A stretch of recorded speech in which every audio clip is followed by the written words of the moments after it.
So people go, I don't have any time. Yeah, right.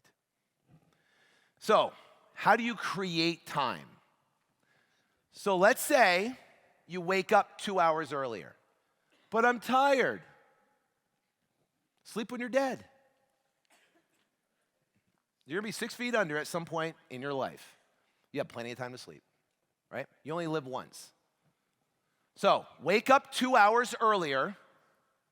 If you do that, you'll create an additional 12 hours a week.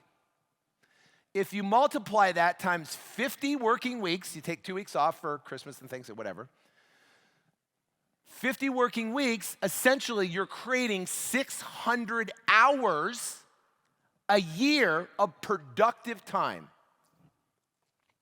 right? So you multiply that times 5 years, that's 3,000 productive hours. 3,000 productive hours over a consistent 5-year time frame. 3,000 divided by an average of 8-hour workday, 8-hour productive day, that's essentially creating over, I think it's like 370 something additional workdays.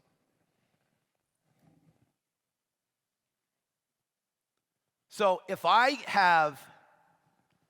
get 6 years of productive time and you get 5 years,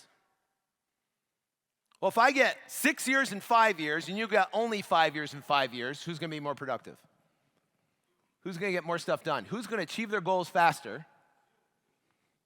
People go, how do you do it? How do you have a great family? How do you stay in incredible shape? How do you have a thriving businesses and how do you buy apartment complexes and run an event and have deals wired and do all that you do? No, you create time.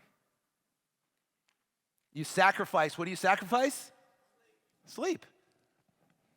You can function on 6 hours of sleep. You can. The problem is the world out there says, you must get 8 hours of sleep to be healthy. And I'm not a doctor, so I'm not giving you medical advice, right?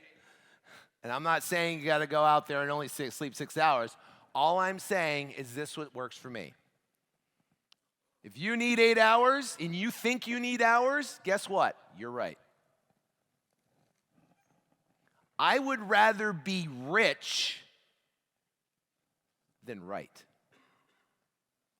So you be right, and I'll be rich.